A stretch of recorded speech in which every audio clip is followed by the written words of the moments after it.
Welcome in. It's the run-up. It's John and Jason today.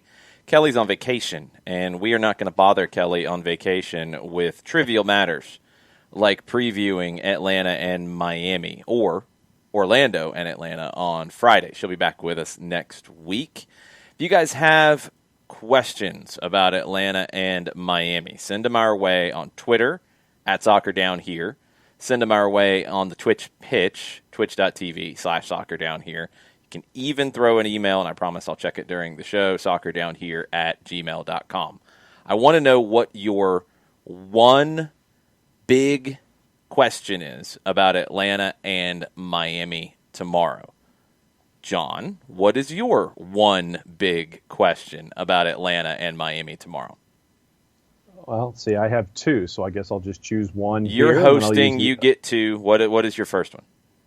My first one is, what's the front going to look like? And this, I guess, is a subset of this.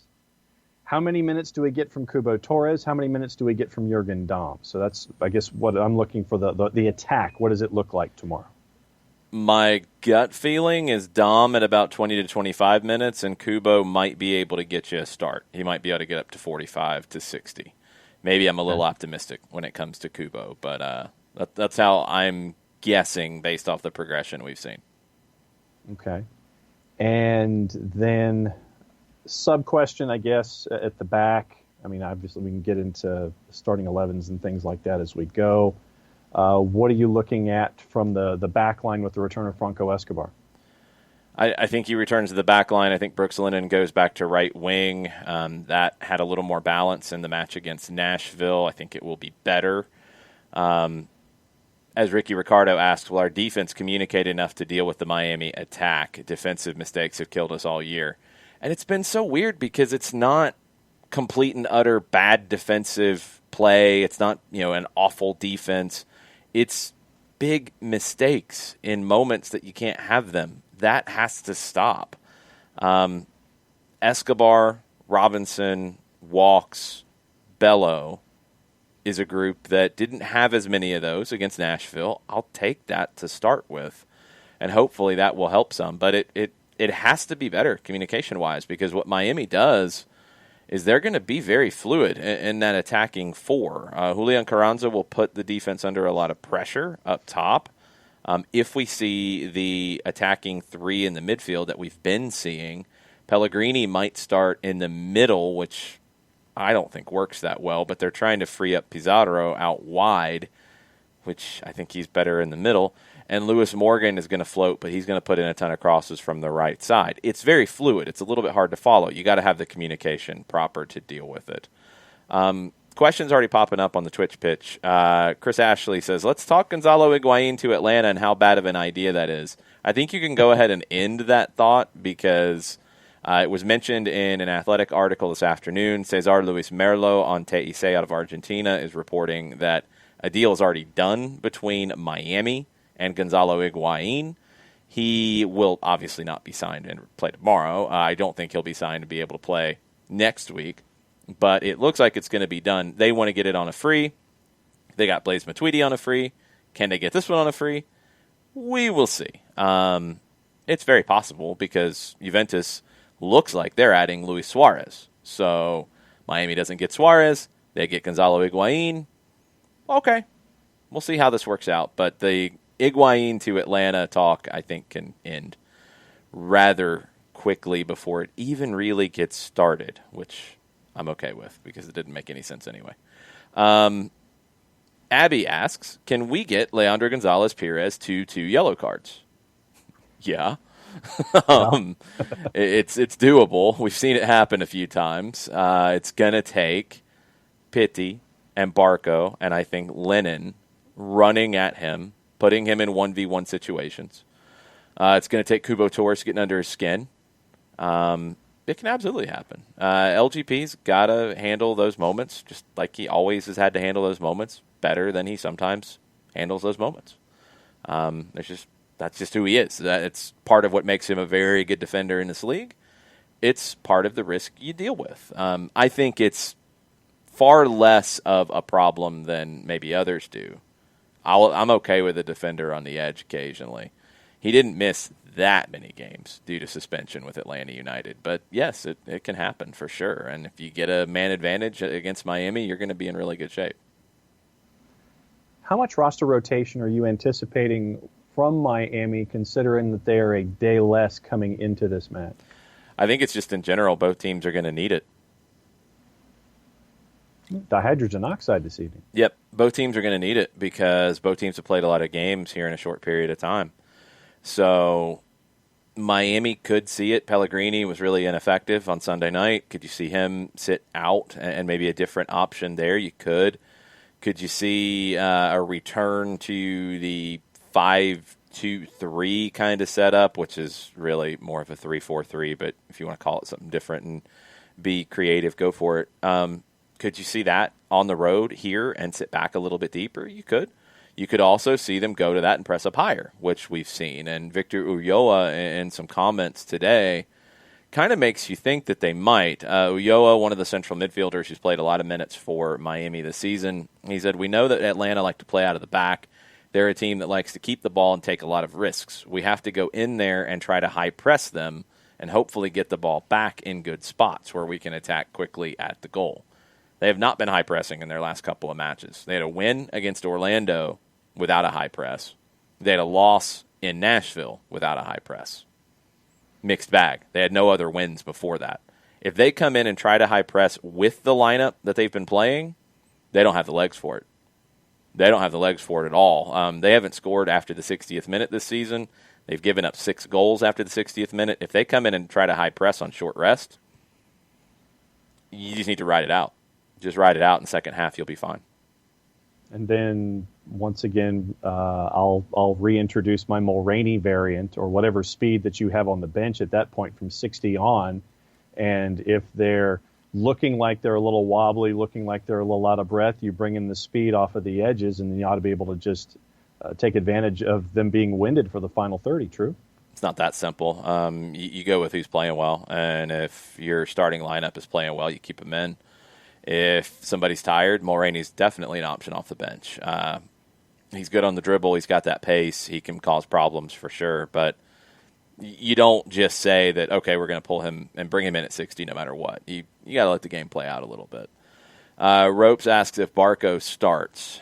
It'd be a jump for him in minutes for him, but he had more of a fitness base to start with than Jurgen Damm and Kubo Torres did.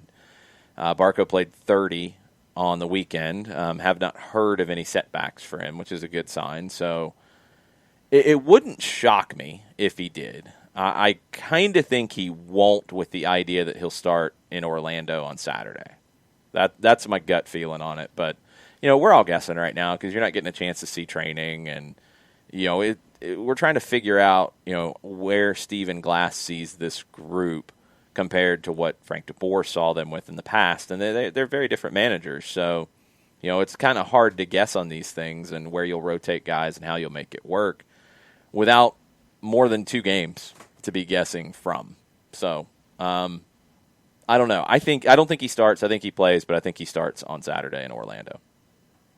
Then what about the midfield? Do you start somebody like Jeff with a more of a defensive posture and have him help out defensively, knowing the firepower that Miami has, at least on paper? Or what are you looking at for the midfield? Abby asked about Jeff getting the start as well, and that would not shock me a bit. I'm kind of leaning that way myself because I think he helps with the organization. He's pretty fresh, and he's been good this season. In the games and the times we've seen him, he's been very, very good. Now, his minutes have been managed, and this is the kind of opportunity that you could really use him. I think he's starting one of the next 2. I don't know necessarily which one, but I think he's starting one of the next 2, and I would go ahead and start him here and go with a more disruptive group against Orlando and their very disruptive midfield on Saturday. So I like the idea of him starting here. And, just you look at Bello walks, Miles and Escobar on the back 4, Larunowicz helping out defensively to help out with communication. No, Larunowicz playing the 6. That's not helping out. He's playing the 6. We got to – let's try to nail this stuff down. So Larunowicz is playing the defensive midfielder. Yes, he will drop into the back line when you're building up possession. hopefully he will help with some of the communication issues, but he's playing the defensive midfield role. And then the other two, if Hosetu's ready to go, I think he goes. Quietly really growing on me. He's not picking up a bunch of assists. He's not scoring a bunch of goals, but he doesn't give the ball away. His pressures are very good defensively. I really like what Mateus Hosetu's bringing to this team. I think he really fits what Stephen Glass wants. So if he can go, he's going. And then it's Hyndman or Remedi in the other spot for me. And I mean, even in that first match where Stephen Glass was head coach, he had mentioned Hosetu specifically in saying that we had him doing one thing, then we had him doing a second thing because the first idea wasn't working. Then we had him do a third thing, and he did all three of those things that we asked him to do, and he did them all very well. So, I mean, you look at the confidence that Stephen Glass has with a guy like Hosetu out of the blocks, and you're seeing it. It's, like I said, it's not score sheet stuff like you're saying, but it's a very solid work rate and a work base for a guy like that you can put in different situations. That's what that job is. I mean, we've seen Darlington Nagbe do it in Atlanta for a while. It's what Mateus Hosetu's given you right now, and no, I don't care if he's the hashtag Nagbe replacement or not. It doesn't matter. He's a very good central midfielder who can get forward and contribute and create opportunities. But I think right now it's that complete game in the midfield that he's been very, very important with and very good. I think he's a sure starter when he's healthy. He gets the start, and it's down to where Hyndman is fitness-wise. It's probably going to be Remedi, would be my guess. I don't know if Hyndman jumps straight back into the starting lineup. Maybe he comes off the bench for Hosetu or Remedi, because you've got to manage the minutes with this whole group. You know, Remedi's played a good bit. You got to keep him as fresh as you can. I mean, it's just hard right now because you're not getting a whole lot of training time. You're playing, you're recovering, you're then, doing walkthroughs and light training sessions and playing again, and then you're doing it all again the next day, and it's just difficult. It's a bit of a slog. So, you've got to try to keep guys fresh. You want to try to build some consistency too. There's a lot of things to balance that are very difficult at the moment. Joe Johnstone asks if we will figure out the Eric Lopez situation. He calls it a debacle. Look, I don't know what's going on with this thing because none of it's made any sense from day one in terms of how this would happen. I mean, the loan, the announcement made sense. The initial loan, so that's not fair. From day one it made sense because it was a loan to Atlanta United 2 with then a joining the first team roster in 2021. All that makes sense from a salary cap perspective. The amount of money that was talked about makes sense. You've got the U22 initiative coming in next year as well, reportedly, allegedly, possibly, if we can get announcements. All that makes sense. For him being a roster guy 2021, cool, done. Not throwing him straight into the first team in year one. 16 professional games under his belt. Then he said he was expecting to play for the first team in an interview, and he said that's what he had been told. Frank DeBoer had mentioned that they were trying to get him available, active, what have you, for the first team. There had been some talk about loosening the USL to MLS loan situation after the bubble tournament. That hasn't happened, or at least an announcement hasn't happened at this point. Carlos Bocanegra talked about it today on 92.9 The Game on Dukes and Bell, and talked about how, right now he could have played in Open Cup games. There's not an Open Cup. He could play in CONCACAF Champions League games. No idea when a second leg is going to be played against Club America, if it's going to be played. So with the other rules not changing, that's all he could do. And he said that he had some expectations that things would be different, and they haven't happened. I'm wondering if he was alluding to that potential rule change or rule loosening about loans from USL to MLS this season, and nothing's happened with it. That was mentioned by Paul Tenorio, I want to say back in May, maybe June, ahead of the MLS's back tournament. Haven't seen anything with that yet.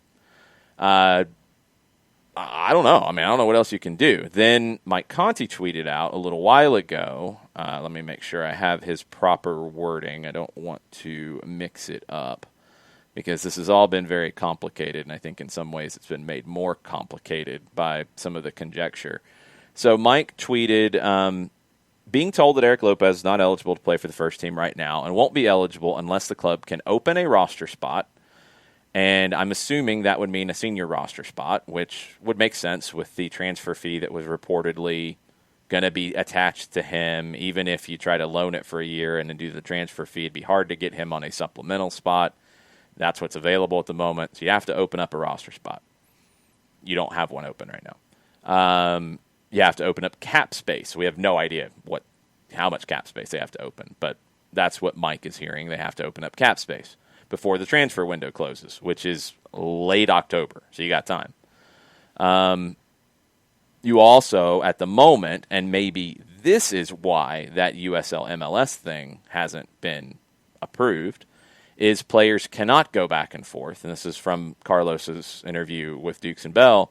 Players cannot go back and forth between USL and MLS due to the health and safety protocols. Now, we knew it was difficult because of the protocols. We didn't know that they couldn't do it right now.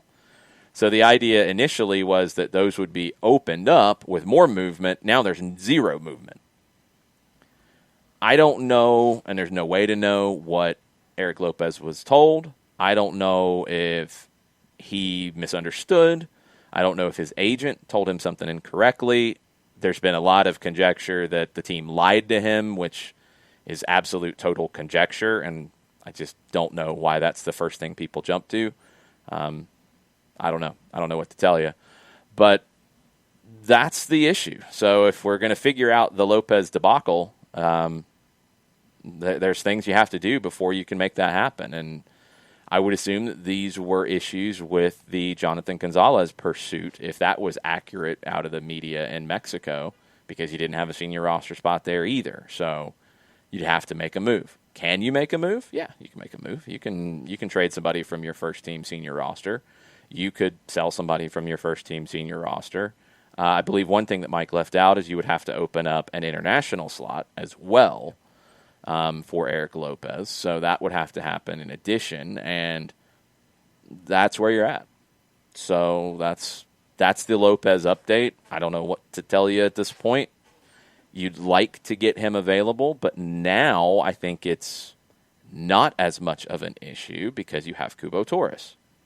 So I'm assuming roughly that you had the opportunity to get the Lopez deal done. You had been scouting him. You get it done. Everything sounds good numbers-wise. Everything works.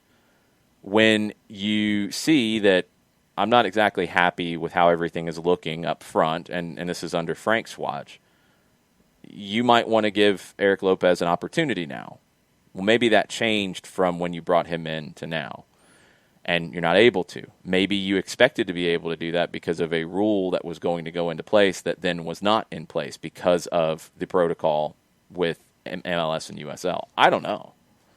But now you have Cubo Torres when he became available and was out of contract, and that, I believe, has changed the equation. I don't think Eric Lopez plays over Cubo Torres. Period. Does he play off the bench? Yeah, he could. But I don't think he starts over Cubo Torres. So I feel like, as I've said throughout this whole thing, there's a lot being put on a kid who's got 16 professional games under his belt about being a savior of the team, and we have to get him able to play or everything's screwed. That's a little much. I don't know what broke down in the communication. None of us were in the room. There's no way to know that for sure. There's been speculation that it has damaged the relationship. That's jumping to a conclusion as well. Wait and see this thing play out. I don't think he affects this team this year because Cubo Torres is in now, and he was not in when Lopez was signed. I think that's the biggest thing. Nick Brawley on Twitter asks, do you see Glass going with a two-striker system with Torres partnering with either John or Castro? If so, how does that change the rest of our formation? I don't think so, because I don't think it suits the rest of the team. I think Castro is lower down the pecking order at the moment. I don't think he's made the most of his opportunities. He's not here next year unless you purchase him outright. I don't know if he's earned that opportunity as of yet, and I don't know how many more opportunities he's going to get to earn that. Adam John is your backup forward right now. I thought he was okay against Orlando. I thought he was a little more involved, but he's not a fit with this team. I think Kubo is best on his own as a number 9 with Pitti, with Barco, with Hosetu or Heinemann, or sometimes both, jumping up to help, with Lennon or with Jürgen Damm, and with the outside backs charging in. I think you want Kubo to have more space to operate in. So I wouldn't force a 2-striker system in. Who worries you the most about Miami offensively? Rodolfo Pizarro. He's unpredictable. He's dangerous. He drifts in and out of games, and sometimes you forget about him, but he's their best player. There's just little question about that. Carranza is a young player, feeling himself a little bit, got some confidence going after getting a couple of goals. Morgan is a dangerous player, especially on set pieces. Pellegrini's in a rough patch right now. I think Pizarro is the one you have to worry about more than anything. You just have to make sure he's accounted for, because he will float on the field. He will drift out of the play and then pop up in a dangerous spot. And you can't give him touches in the 18 because he has great composure under pressure in goal-scoring situations. You can't give him those opportunities. When it comes to a keeper like Robles, and obviously this is a short sample size for me in looking at him as Miami's starting keeper, but he's not the same keeper that he was with Red Bulls for me. He's being beaten to the short side, and that happened last year. That's why he's not in New York anymore. And so it's just, I think Robles can be had. I think that you can put some stuff on Robles and put it in the back of the net. I honestly do. Yeah. I just think that, like I said, he's not the same. He wasn't the same, as you said, he's not the same as he was with Red Bulls, but to me it just looks almost entirely different, like it's another step down. But once again, I'll say it's a short sample size. Yeah. I don't think you can jump to that conclusion yet. I think he's been struggling for a little while now.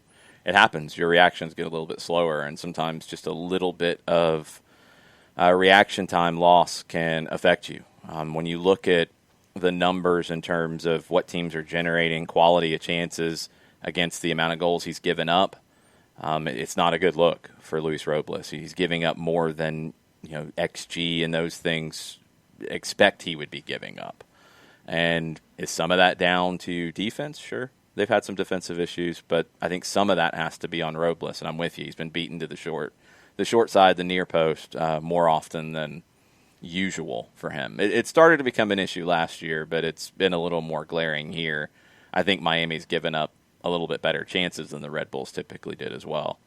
More questions from the Twitch pitch. Ricky said, wasn't it also reported that Pipa Gonzalo Higuain was talked to by Beckham? Wouldn't that be tampering? I don't think it is in this case, because I'm pretty sure from reports that Juventus was like, bye, you can go. We'll see you. Go do what you got to do and find somewhere to go. So they're not going to question it. The Monterrey Pizarro one was down to how much money that Monterrey wanted to try to get. They thought they could get more out of Miami, thought they could get more maybe from somebody else. They didn't want to accept the reserve clause being paid. They didn't want to accept that, so they were trying to fight it any which way. Look, it happens. There's talking to, and then sometimes it can go a little bit further past when you're actually called tapping up. It can get to a point where it's a problem. It's tampering. I don't think that's the case for Higuain at all. I think Juventus wants him to go, and you have to talk to people to find a place to go. So I think that's where it's at. Ropes ask if Kubo starts. I think so. Because I think he's at least 45 minutes fit. And if you can get 45 minutes out of him here, go ahead. Go ahead and start him and then see where it goes. I'd like to see him with more time on the field so he can get a little more comfortable. But I like the progression we're seeing from Cubo Torres so far. He just seems to be on the same wavelength far more with the players around him than Adam John is. So if you can get him for 45 and maybe get him into the second half, go for it. You've got the extra subs. Changes your thinking just a little bit. So if you can get more minutes out of him, go for it. I'm good with it. Rope said he looked fit. I think he did. You just got to be careful. You don't want to overuse him, but it's been a little bit more each time. I think his progression's been good, so he should be close to that 45 now. And if he can get you 45, go for it. Go ahead and start him rather than have him come in the second half.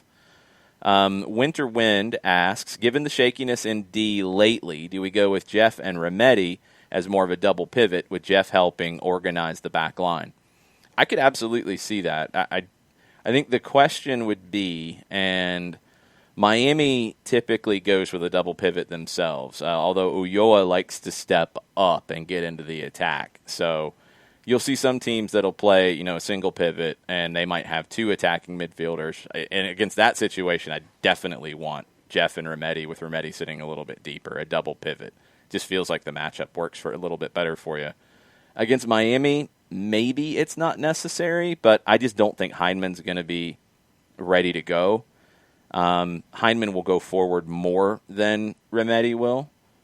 You want Rossetto as the furthest forward of the group, although he can come back and help too. So I think right now, the way the numbers look, Adams didn't have a good 45 against Orlando. I don't think he gets the start here. So I think it's somewhat Remedi by default, unless he just can't go because of the amount of minutes he's played lately. But I do think Jeff comes into it, and he becomes the deepest lying midfielder of the group to help organize and help make it better. You mentioned 45 for Kubo. Would you do the same for Barco? Start both Kubo and Barco, and if they can give you 45, and so you can go from there? Well, I said it earlier. I think Barco's probably further along fitness-wise because he was coming from a further along place before he got hurt. Kubo didn't play a whole lot in 2020. Barco has.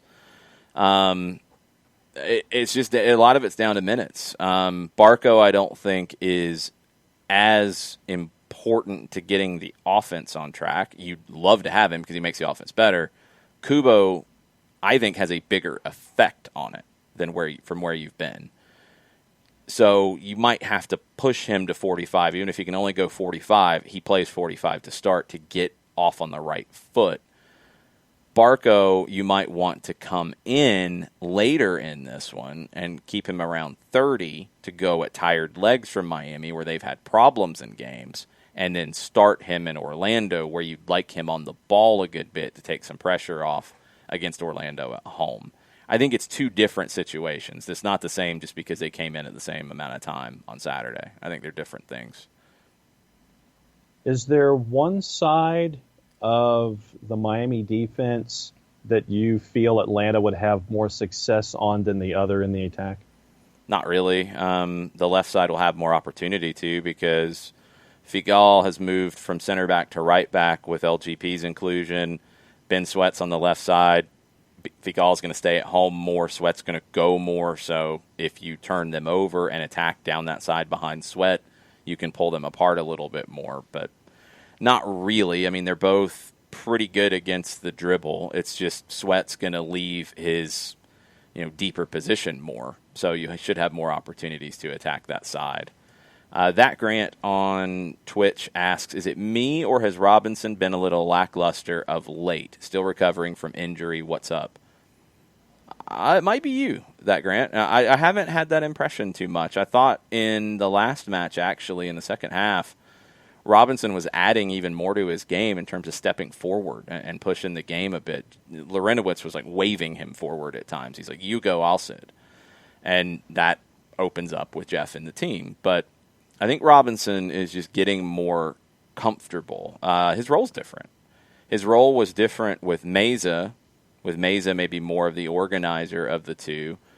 His role with Walks, Robinson is more of the MLS veteran than Walks is. So maybe he's tasked more with that organization and structure and all that. So I think it's just comfort level, but I think he's fine. I don't think there's any issue with him physically.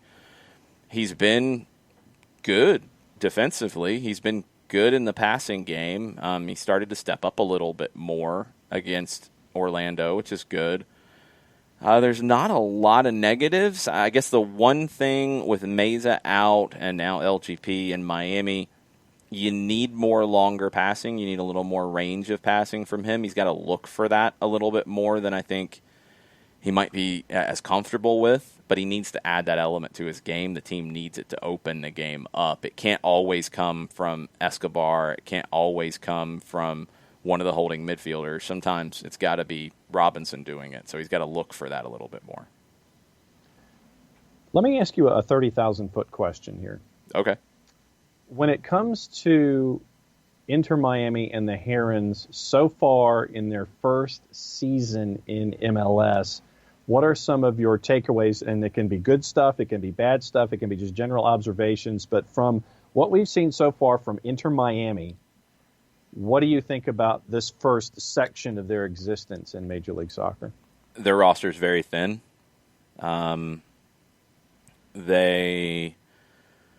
Look, it's been a challenging year, so you kind of give them the incomplete grade here, but their roster's not as good as Nashville's, in my opinion. It's just not. It's nowhere near as deep. I think Diego Alonso hasn't really settled on how he wants his team to play just yet. Kind of changing up the lines of confrontation, sometimes pressing high, sometimes dropping into a mid-block. I don't think he has a lot of options to change things off the bench, and that hurts him. They desperately need a number 9, but it sounds like they're about to solve that problem. They have to also accept that Carranza and Pellegrini are young and they're going to have good runs and they're going to have bad runs, but you kind of have to play them at the moment. There's really not a whole lot of options. Not in general, Inter Miami is not as good as we expected they would be when we first started talking about them in real terms. It just hasn't come together the way that I think people expected. Some of that's down to 2020. Some of that's down to swinging and missing on signings, it sounds like. Some of that's down to just not building as good of a roster as they could have. Simple as that. But no, I think they've been a bit of a disappointment. I think they can fix that really quickly. I think they have the money to fix that. I think they have the attraction level of bringing in talent. They're going to be able to fix it. But right now, it's just, I think Nashville's a better team. So then realistically, with Blaise Matuidi coming in and the idea of Gonzalo Higuain coming in, what do you think about those two additions? Well, it's huge. I mean, the midfield, I want to see what that means for Ulloa and Trapp, because I don't think you see both of them anymore. I think it's one or the other when Matuidi's eligible to play, and he could be eligible to play next week in the return game between these two. Higuain will push Carranza either wide, potentially where he could replace Pellegrini at times, or to the bench. It makes them better, obviously, because then they have a real number 9 who can score if he's given service, and they have a guy in Matuidi who, when he's healthy and fit and feeling good in this team, can boss games in the midfield. How often is that going to be the case? We'll just have to see what his fitness is, what his energy level is. But quality, those two are both outstanding. And Higuain was good this year for Juve. He's still a very good center forward. And he'd be an excellent center forward in this league. We've seen what guys who come in, older, people think they're washed. Nick, we've seen what they've done coming into this league before. Zlatan, Drogba. How long can they do it is a valid question, but we've seen what they can do. They've got to get service. Higuain's got to get service. He's got to get more from Pizarro. He's got to get more from Morgan. Got to get more from Pellegrini or Ulloa or Carranza or whatever that ends up looking like. But, yeah, they get better for sure. It still doesn't fix the depth all that much. It gives you, 2 deeper than you were, which is good. But you still need more than that depth-wise. It'll help. Now, Chris Ashley says, so if Miami gets both Higuain and Matuidi on free transfers and TAM deals, does MLS need a new Beckham rule? I don't think there's any expectation of them getting Higuain on a TAM deal. That ain't happening. I don't know how they got Matuidi on a TAM deal, but Higuain on a TAM deal is not happening. That has not been the discussion points. If they could pull that off, then they are salary cap wizards, and it will all pay off in the end of what they're doing. I just don't think that happens. I think he's a designated player. He's the last DP. They buy down Carranza, which they can do. You don't have to buy anybody down until you have somebody to replace him as a designated player. So Carranza's been a designated player. He won't be when Higuain's there. And I feel like this is my Jarrett Smith mandated question for this particular roster. What have your early returns been on Morgan? He's a very different fit for them because you look at the numbers, and I mean, what jumps out at you is a lot of teams will have the crosses fairly spread out. I mean, Pity Martinez has a bunch of crosses. I think some of his crosses are different than traditional take it to the end line and cross. Morgan is a little bit more of that. He's had more crosses than anybody else in Major League Soccer, 69 crosses in 7 games. The next person in terms of crosses is Pizarro with 17. So he's a very different fit for them. Could that fit be really good with a stud number 9 like Gonzalo Higuain? Yep, it could. He's good on set pieces. He's good. I think he's finding his footing, but he plays a very different game than Pizarro, Pellegrini, Carranza. So it's still coming together because not even like literal languages they speak. Their soccer languages are very different. They don't see the game the same way. So at times it's kind of jarring, but the more Morgan gets comfortable with that, he can be effective. He can be really effective. Going back a match, how much of the Nashville game how many times, I guess I should phrase it this way, how many times have you seen Inter Miami in Nashville? I don't watch it like 20 times. I don't know if you just took sections or watched it once or rewound certain I watched sections. it live, and I've watched back a couple moments. But, I mean, if you have to look that hard for things, then maybe you're trying to find something that's not there, like a video assistant referee from sometimes. Because with the Morgan discussion, I wanted to bring in a quote that Diego Alonso had after the match. And he said, we had 18 shots against 5 by Nashville playing on the road. That's without taking into account the countless crosses that we delivered. That speaks of the dominance we had on the pitch and the number of opportunities we had, end quote. The shots does, the crosses don't, in my opinion. I don't think just putting in a lot of crosses means you're dominant. That's more of depends on the quality of the crosses to how dominant you are. The shots do, for sure. And I mean, the shots say you were dominant. The game didn't feel like you were dominant. It felt like Nashville was sitting back and trying to play on the counter. It felt like Miami carried the play. And it also felt like maybe they weren't all that comfortable doing that because they haven't done as much of that. They're more comfortable without the ball, I think. So I wouldn't say they dominated Nashville. I think that's a bit of a stretch. I think the better team won that match. Because when you were mentioning crosses and Morgan, and I came across that quote from Alonso, the first thing that came into my head was, just because you're throwing crosses into the 6 and into the area doesn't mean you're being effective with what you're doing. It just seems like this is what you're doing, and then the end result is the next part of the equation, and they didn't get a goal. I mean, if I'm not trying to throw shade at Diego Alonso here. I want to make that clear, and I don't think you should because of him saying that crosses show dominance. You have to go back and look at, did each cross create an opportunity? And you have to get more specific in that. Morgan's leading the team in shot-creating actions per 90 minutes. So, I mean, he's putting in a ton of crosses, but he is creating the most shots for his team across the season. If that's the game plan and he followed it and he created opportunities for people, okay. Just putting in crosses doesn't mean he did that. There's a difference. You have to look a little bit deeper there. I didn't feel like his crossing was creating giant threats against Nashville. I think they're generally fairly comfortable if you're going to put in crosses against them. They can handle that pretty well. They'd rather have that than the alternative.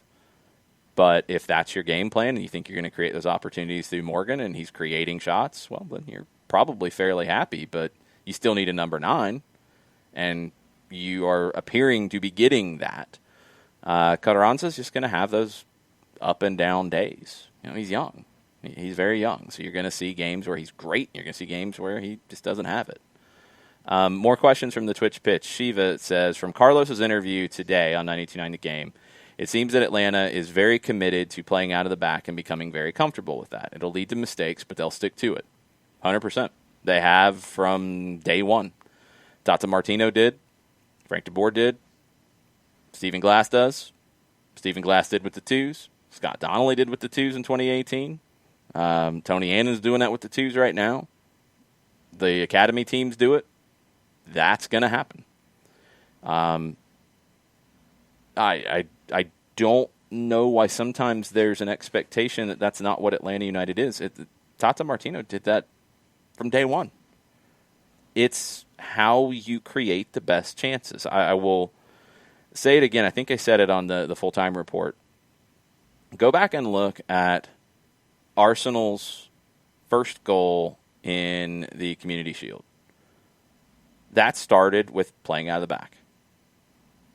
You've got to play out of the back at times to draw the opponent out, especially if they're going to sit in a mid block or in a lower block. You've got to do that because obviously you can create better chances if you can create more space. If a team's going to sit deeper, or if they're going to press with a few and then sit deeper, you've got to create the space. How do you do that? You draw them to come out and try to step up when you're building out of the back.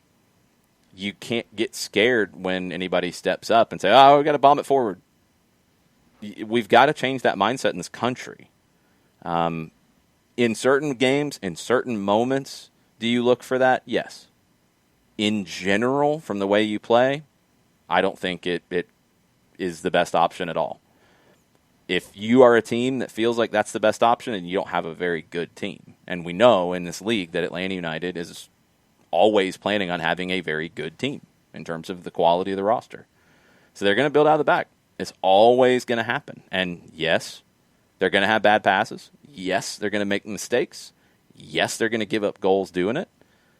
But they're also going to score goals doing it, and they're going to create opportunities doing it. They're not going to stop doing it. That is one of those things. Whoever is hired next will build up out of the back because that's how Atlanta United plays. They're not going to look for somebody who doesn't do that.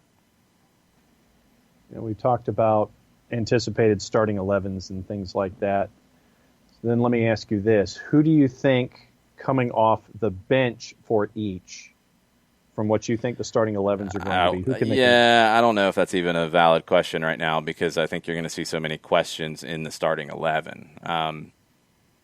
I mean, for Miami, the players come off the bench and been effective. The two have been Lee Nguyen and Juan Agudelo. Lee Nguyen, I think, is just penciled into that attacking option off the bench role for them, and I don't think that changes once Matuidi comes into the team. So he's going to be that guy, and he's dangerous. He's been effective in it. They haven't scored any goals with it, but he's been creating opportunities. For Atlanta, I mean, it just depends on who's playing. If Barco doesn't start, which I'm kind of leaning that way, he would be that guy. I think Mulraney can be that guy. It's just so hard to guess because you're in such a compressed schedule right now. I mean, lineups are going to change. You're going to see surprises in the lineup, something that we're not even considering because, we don't know if Anton Walkes is gassed. We don't know if Miles Robinson is gassed and is pushed too far past where his fitness is right now, and you got to sit him. We don't know if that means it opens up a spot for George Campbell or Lawrence White to play. That's what you're seeing with teams around the league right now. You'll see a lineup and it's like, whoa, what happened? They played 3 days ago, and they played 4 days before that, and they played 4 days before that. That's just the reality. So guessing on those kinds of things, it's just a total guessing game. It's throwing darts at the wall. Top of the hour, Toronto and Montreal. Toronto is minus 244, the aggregate in the composite, courtesy of our friends at Odds Portal. Montreal Impact plus 637 to win that particular match. All right, I'm going to try to go rapid fire on the Twitch pitch. If you have final questions, tweet them at us on Twitter at SoccerDownHere. I'll check the email in a minute if you want to go that route, SoccerDownHere@gmail.com, and we will hit everything in the Twitch pitch before we sign off, which will be close to 8 o'clock. Hopefully not too much stoppage time. All right. Shiva asked about Lopez. Can he just play for USL in 2020 and not come back to MLS for now? He could, I would assume, but he's been training with the first team. So he would have to stop training with the first team, go into the USL protocol, and not come back to the first team, I'm guessing, until the USL season is over. It's just down to what they want to do. And that's the hard thing here is he going to benefit from training strictly with the second team and playing 6-7 games? Is that about what we have left? Yeah. Playing 6-7 games, training with the second team, not interacting with the first team? Or is it better for him to not play those 6 or 7 games and train with the first team and be ready to hit the ground next year? I don't have the answer to that, to be honest. But he could play for USL this year, it seems like. It just depends on if they feel like that's going to be better for his development. Ricky says if Lopez has to be the savior of the team, we are already screwed. That's why I've been just wondering why all the hype. He's a good player. You paid a decent transfer fee for him, but he's 18 and he's got 16 games. Give him some time. I like what he brings to the table. Obviously, he's highly rated because he was playing as an 18-year-old in Paraguay's U23s, and he played some in the Olympic qualifying tournament. He hit the ground running for Olympia really, really well, and then it slowed down a little bit for him because he's young. So he's the one for the long haul, and that's something Bocanegra said this afternoon on 92.9. You're not bringing like Kubo. You brought in to score goals now. Lopez, he's here for the long haul. He's on a long-term deal. You expect him to develop, and you expect to be able to sell him on for a profit. That's the plan. So you're not rushing it yet. Kefsi talking about Manuel Castro. He's been in the right places. I totally agree. He hasn't capitalized on them. And I don't know how many more chances he's going to get because the Lopez thing's a prime example. Castro's on a loan. You have to pick up the option to purchase him for next season. I don't think you're going to bring him back on loan again. Yeah. You're adding Lopez. So that's one player in a very similar role. Lopez is more of a forward. Castro is more of a right winger. But he's coming in already. He's under contract for next year. Castro has got to show you that he's going to keep Lopez from playing next year. Now, we don't know what Lopez is doing, but Castro hasn't shown that yet. You also are competing with other guys for time in the future, too, because he's competing for a transfer. And I just don't think he's earned it yet. And you get to a point, if you've already made that decision, you're not going to keep playing him to see if he can get there. If you've already decided, you know what, it was a loan, it didn't work out, he's going to go back to Estudiantes at the end of the year. More on Twitch Pitch. Be gathering up the final ones on Twitter. Abby says, we also have to hope Guzan is on. I thought he struggled a little bit on Saturday. It wasn't one of his better games. The distribution wasn't great, and the organization's been a problem for a while. Brad Guzan, needs to get back to form. Some of that's playing, some of that's having a consistent group in front of him. But yeah, I don't normally associate the mistakes we saw on Saturday with Brad Guzan. So hopefully it's a blip. Everybody has a bad day. Hopefully that's all it is, and you move forward with it. But yeah, it was an issue. Tesco said, I want to see Jeff out there. Let's run him. He makes us better. Do you think Jeff Larentowicz makes this team better right now? Jeff Larentowicz right now, yes.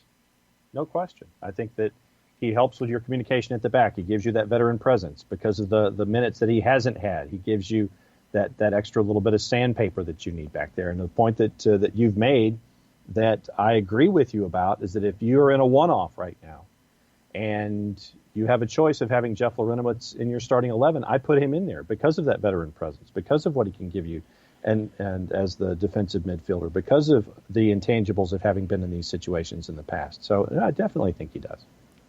Now, you said no question, and I'll tell you the question. The questions are named Mo Adams, Eric Remedi, Emerson Hyndman, Mateus Rossetto, because you're playing 3 out of the 5. Right. Those are the questions. And, I mean, none of those guys are just – none of them are lacking what we've seen out of Manuel Castro right now. Like, Manuel Castro hasn't performed in those moments. Mo Adams had a bad 45 against Orlando, but he's been good this season on the field. Hyndman's been very good. Rossetto's been very good. Remedi's been up and down, but he's been good. That's why there's a question. I mean, that's it. There's a lot of competition for spots. Well, which is what you want, and especially no, that's we're on the same page. Like, I would start Jeff in a game too if it's a must-win game, but there's absolutely questions because what happens is what we saw with Mo Adams. You come in, you don't play well for 45. There's somebody else ready to take that spot. Nobody's got anything on lock. So if Jeff gets the start, he's got to perform to keep guys off the field.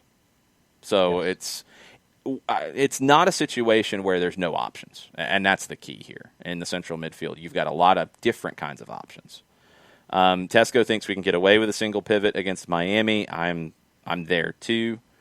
I think you can get that done, especially with the guys that you have that would be the second guy, even the third guy in Hosetu, in terms of he being the most far forward out of the three.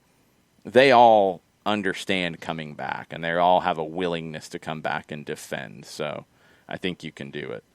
ATL to Madtown says, is Mikey Ambrose no longer in Miami's 11? I thought he'd finally found a spot because I think he's good enough to start in this league. Sweat's got more of the starts at left back. We've seen a couple times where Ambrose has started. I think he's got 2 on the year.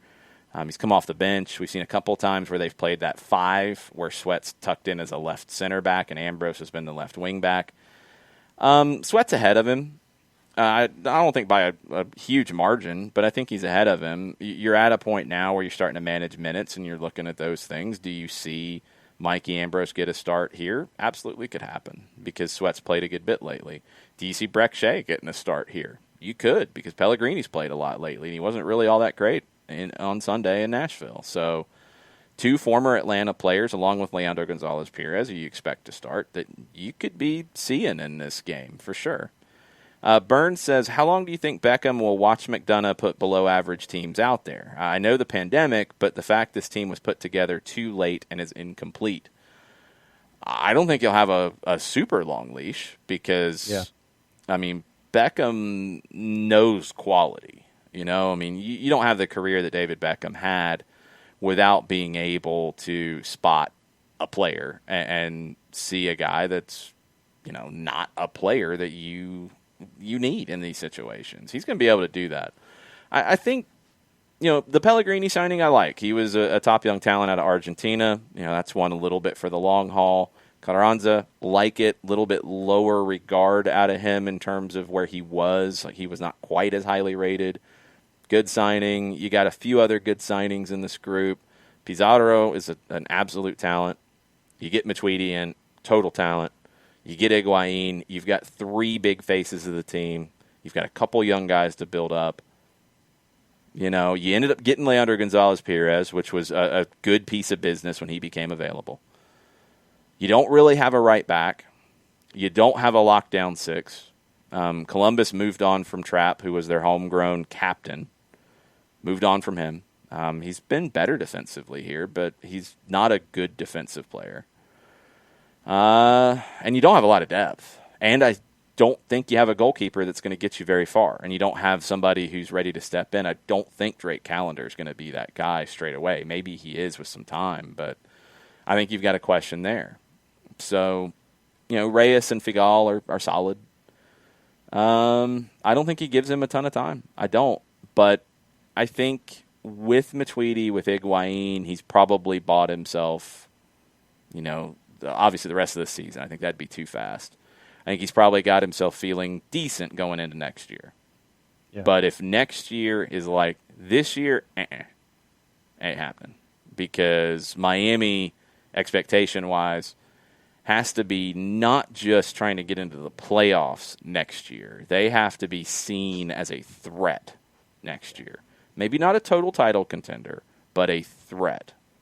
That's the bar that Atlanta set. You know, they won it in year 2. If you don't win in year 2, it's like, okay, what's wrong? Except for LAFC, who somehow gets away with not being there. But anyway, we'll see if Miami gets that treatment. I don't know. I'll be surprised. I think he's got to show a much better roster next year. That's kind of where I'm at with it. Shiva says, Shiva says, Jeff does make us better. Remember, Frank said, go coach them. We need an on-the-field coach. And you do. And Jeff becomes important there.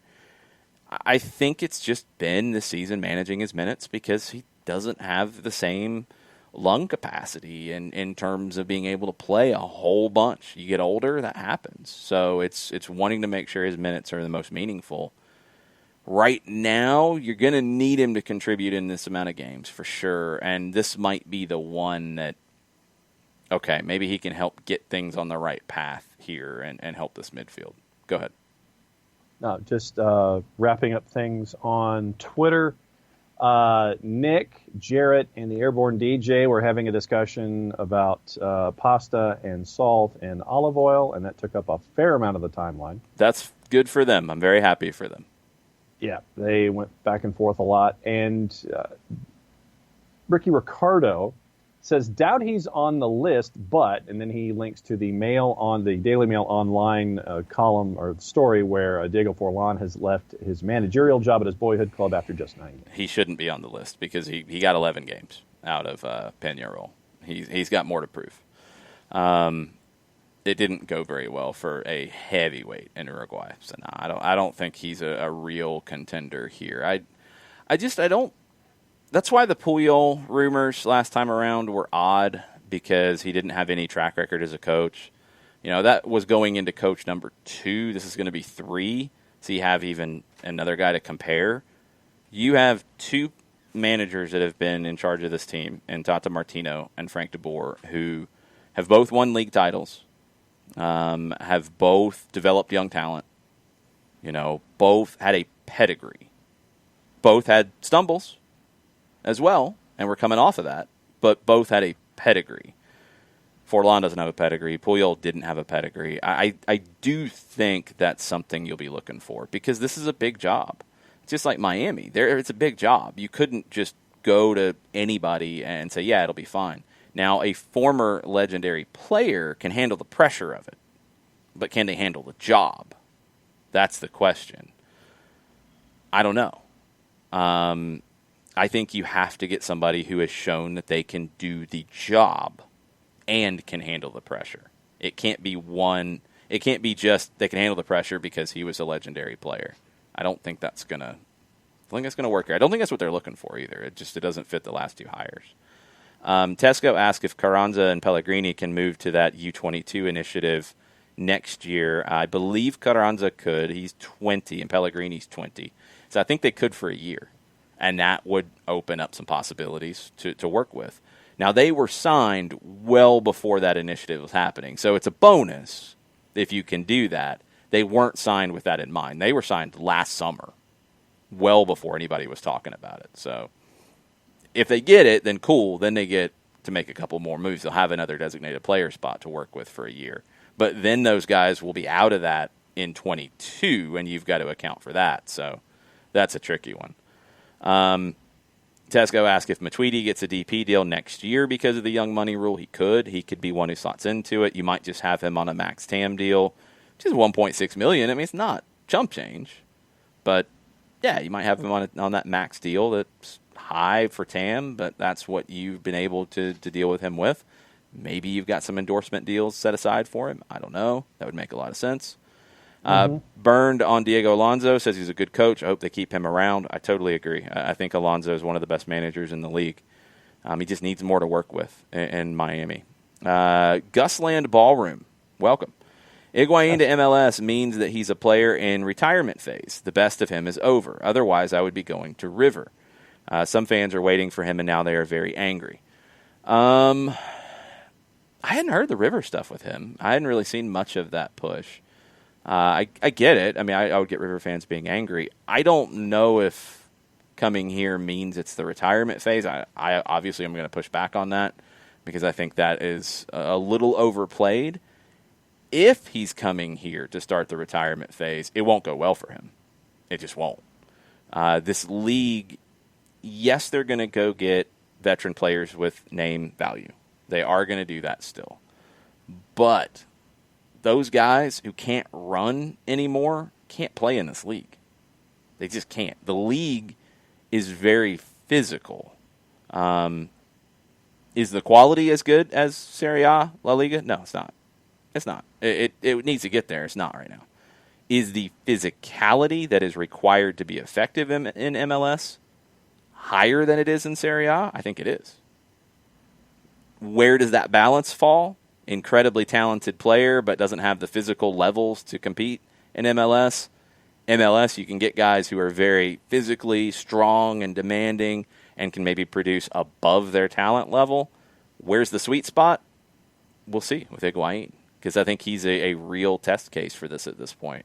I think it shifted a lot more, that you have to have that talent because the talent level is much higher in this league. But you better be able to move, and you better be able to run. You better be able to deal with, players who can do that to you and make you work. And I just don't know.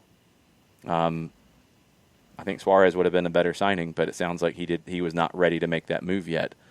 If Higuain was looking at River or Miami, I'm assuming he was going to make more money in Miami. Might be wrong, but I'm assuming that was the case, and that probably swayed him. But if he thinks it's the easier spot just because, it's MLS, it's not going to go well if that's the mentality. It won't. Tesco, got to keep playing out of the back, 100%. Honestly, I felt like we weren't doing it enough in the first half on Saturday. They got shook up a little bit. Remedi talked about it after conceding the goal, that they kind of got a shake to their confidence.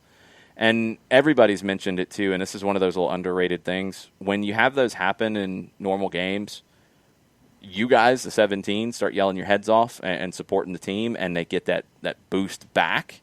You don't have that right now. All you're hearing is the thoughts in your head about how you gave up a bad goal. And that can linger, and that can be a problem. So they've got to find a way to shake those things off when they happen. But I think that played into them not playing with confidence. To play out of the back, you better be confident. If you're not, you're going to have some serious problems. Sean Vergara said, have you talked to Eric Lopez and Gonzalo? I've not talked to Gonzalo, and I've not talked to Eric Lopez yet either. We're not seeing these guys directly at all, so it's just how it is right now. Anybody you're seeing is through Zoom, and Lopez is on the first team roster at the moment anyway, so it just is what it is. It's tricky at times. Thoughts on the new Messi contract report from NBC from Sean? I ain't buying any of it right now until Jorge Messi gets to Barcelona and sits down with Bartomeu. There's a lot of people, and a lot of people with names and probably good sourcing and have track records, but I don't think anything happens until Jorge Messi is in Barcelona and sits down with Bartomeu, because they got to figure out how he's getting out first. Because right now he's a Barcelona player. So they got to figure out how they can extract him from Barcelona. So I'm not buying any of it until that happens. I'm skeptical until any of that happens. Anything else on Twitter before we finish up on Twitch? Nope. The only thing we haven't done is predictions. Okay, we still got more on Twitch. I feel bad for Castro, honestly, according to Tesco. I do too. I think in a normal season he would have had more opportunities. That's just how it happens. If he goes back to Estudiantes, I think he'll have opportunities there because their roster will turn over next season, and he'll be going straight into a season because their next season will start, I think, at the end of January, early February. So, I mean, he'll be fine. He'll get his opportunities. It just did not work out here so far. Doesn't mean it won't. Sometimes you see it. You get a chance, doesn't happen. You get a chance, doesn't happen. Somebody gets hurt, you get the call, you go in and play, you score 2 goals, everything changes. But so far, it hasn't happened for him yet. Hutcho says Lorenowitz is a necessity, not a luxury. I'm not going to argue it. I just think you also have to know you got to balance his minutes. You got to watch out a little bit with that because you don't want to wear him down. I'm good with him starting in this one. I think the guys who cover a little more ground are going to be needed in Orlando. So if you can give Remedi, Heinemann another day to recover. If Osetti's feeling good because he hasn't played quite as much, okay, cool. If you can have your guys with more coverage, more range available for Orlando on Saturday, and Jeff gives them that break here, I think that works out really well. Shiva says I'd try Jeff as a center back. I could. You'd have to sit one of Walks or Robinson. You're not sitting Robinson, so you'd be sitting Walks. I think Walks has been good. It's weird. I mean, the defense has had mistakes. They've been individual mistakes, but I don't think the defense has been bad. And that sounds strange, but that's the nature of these mistakes. They don't make sense. Some of it's down to miscommunication. Some of it's down to set pieces. You've given up like a quarter of your goals this season off of a set piece situation, either directly from the set piece or you didn't clear a set piece effectively. That's a huge issue. That's got to be better. That's a little bit of grit. Set pieces is just being organized and winning the individual battle. Those are things that have to get better. Can Jeff help with the organization factor? He can, but he can do that if he's in the holding midfield. I think they're better with him in the 6 role right now and Walks and Robinson as the center backs. Burns says, how is Atlanta United going to defend the long diagonal passes from Miami center backs, especially LGP? They might not have to because they're not really doing much of that. It's been a little surprising because we associate that with LGP quite a bit, and we haven't really seen that out of them. We haven't really seen it out of him specifically in his 2 starts. It's not the way Alonso's wanted their build-up to go. It's get the ball into the central midfield.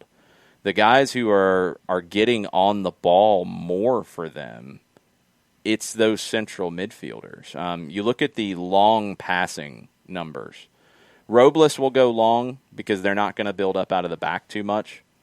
Figal at center back primarily this season, but the last couple games at right back, he'll go long, and he's okay, completing them like 2/3 of the time. Morgan plays a lot of long passes, but it's a lot of switches. He gives the ball away a lot of times doing that as well. He completes about 1/3 of them, which is really poor. Trapp is next in long passes. Ulloa's right there with him. Sweat and Reyes are the other ones. You're one of your center backs who's completing them at a decent number. Sweat's next, but it's not huge numbers. Your 2 most, which are fairly large numbers in terms of long passes, it's Robles and Figal. And, with your goalkeeper is one of those. Okay, I mean, LGP in 2 starts, he's attempted 30 passes, 15 yards or longer. That's a really low number based on what we saw in Atlanta. He's completed 22 of them, and if they decide to go to that more, okay. But it's been far more short passing for them to play to Trapp and Ulloa than to play the long diagonals. Now, if they open that up, you gotta be organized. You gotta be switched on. You've got to have Lennon coming back to help at times. Escobar and Bello have to be smart about when they go because they'll be the ones that can get caught in that.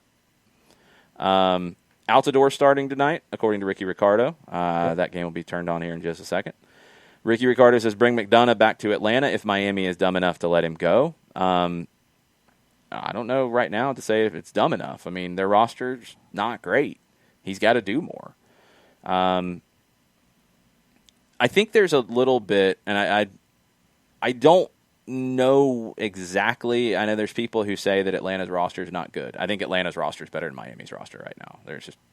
I don't think there's a question. There's been a lot of romanticizing of either Tata Martino or Paul McDonough built the original roster. Nobody else did. I don't think that's the case at all. From what I know, that's definitely not the case. I don't think Tata was involved on a whole lot of signings. There were some, and obviously Miguel was a big one. But I don't think he was involved in a lot of it. Now, I also think Paul McDonough was involved in some specific areas. I think he was heavily involved in recruiting and identifying Julian Gressel. I think Miles Robinson, the draft was a big thing for him. Guys within the league, I think he knew very, very well. I think he did a good job there. But it's a collective effort. So if you can get him back, he's good at certain things. He fit with this group before, absolutely. Fine. But I don't think it's a must. He's going to have a job in Miami for a little while because he's got resources there that are ridiculous. I mean, he's got an attraction of talent that he can have there that is higher than Atlanta. Even though it is very interesting, the report from The Athletic that Gonzalo Higuain was interested in Atlanta and LAFC. LAFC is not a surprise, but Atlanta, I was a little surprised by that just because I would have thought he would have said Miami. I would have thought he might have said New York. That's cool if Atlanta's getting that, but Miami's going to get that straight away. I mean, everybody's going to be interested in playing for Miami. Just is. We'll see, though, long term. We'll see. Tesco, is Miguel Herrera or bust? I'm here for it. Oh, man. You think people have been living on the edge with everything going on in the Atlanta United world in 2020. You get Miguel Herrera here, you're going to be living on a roller coaster. I don't know if everybody's ready for that one just yet. He'd be great if he's available. He's obviously had success. He's a great manager. Right now he has a job, and a pretty good one. So I don't think it's a guarantee he'll be available. What are the numbers looking like according to the Juicebox purveyors, John? Juicebox purveyors for tomorrow. Right now, Atlanta United is a plus 112. Inter Miami is a plus 231. Ooh, it's a little bit higher than I would have thought. Option is a plus 258. That's a little bit higher number for Miami than I would have thought. I think it's a match Atlanta United should win. I think it's one that, if they don't, they're going to be very disappointed. They're the better team, in my opinion. And Miami's still a work in progress. You have to take advantage of that. I don't think Miami has the depth or the legs to go 90 minutes strong here. We'll see. So you got to take advantage of that, I think. I really think you do. And I think this is a game you need to win because you've got 3 of the next 4 with Miami and Nashville, 1 with Orlando on the road, which is the most difficult that you have in this round of games. After what we saw on Saturday, Orlando's a clear favorite on Saturday night. Miami, you'll be the favorite. Going down to Miami, you could be the favorite. Going to Nashville, I think you're the favorite. You need wins in those games. You absolutely do. So I think the pressure's on a little bit tomorrow night. We'll give our predictions tomorrow morning since Kelly's not with us tonight. We'll give our predictions in the normal slot on the show in the morning. Anything else we need to get into on the Twitters? Nope, we are caught up on the Twitters, and action is underway at BMO as we speak. They're in the 4th minute, and there is no score. Okay, let me see if anybody emailed, because I say it and I want to check, and nobody emailed. That's okay. And last one, a disagreement in the Twitch pitch on multiple levels. Shiva says people need to give Bocanegra more credit than they do.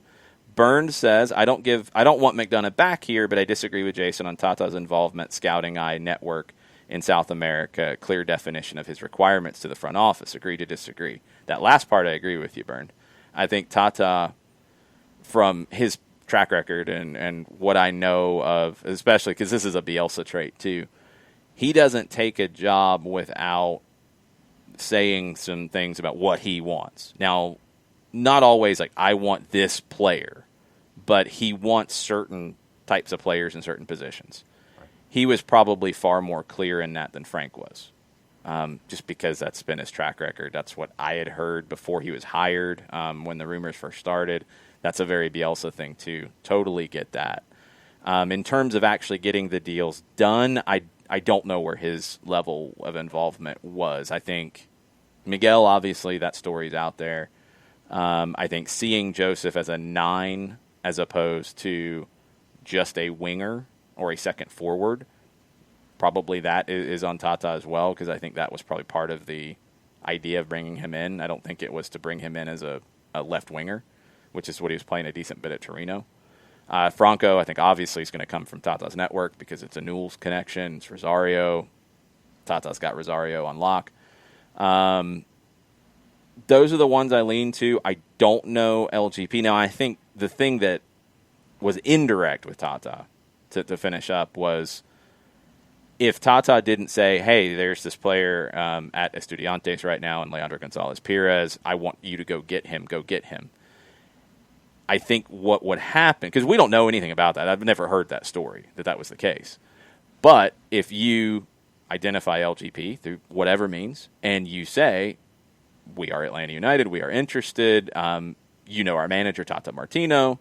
Tata said he didn't make these calls, but LGP is going to say, oh, yeah, I know Atlanta because of Tata Martino, and that's going to up that attraction level. So that's the one that I don't know if Tata identified him. Remedi would be another one that you could put into that situation, but they're obviously going to be very interested when the call comes because of Tata, and more so than they would have with Frank. So lots of stuff. These are the things. When you have a team collective like this, we don't know who did what, and this guy did this, and sometimes when one person leaves from the team, then other things shift, and you are where you are. 2020 still a lot of stuff ahead with it.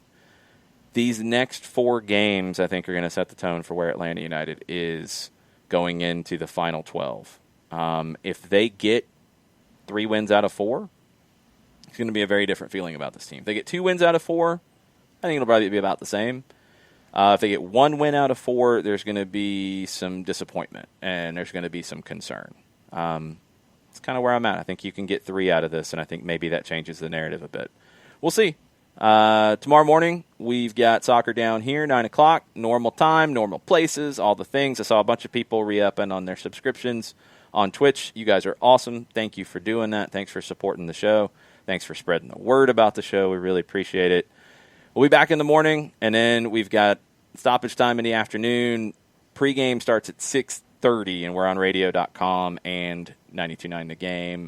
The game is on FS1 starting at 7. I think kickoff is pretty soon after 7. It's not a weird, 7:28 kind of thing. Yeah. So we've got a busy day tomorrow ahead of us, and we will give you predictions, and we'll give you all of that stuff in the morning. So y'all have a good night. Mucha plata, y'all. fntz.co/soccer down here. Mucha plata, y'all.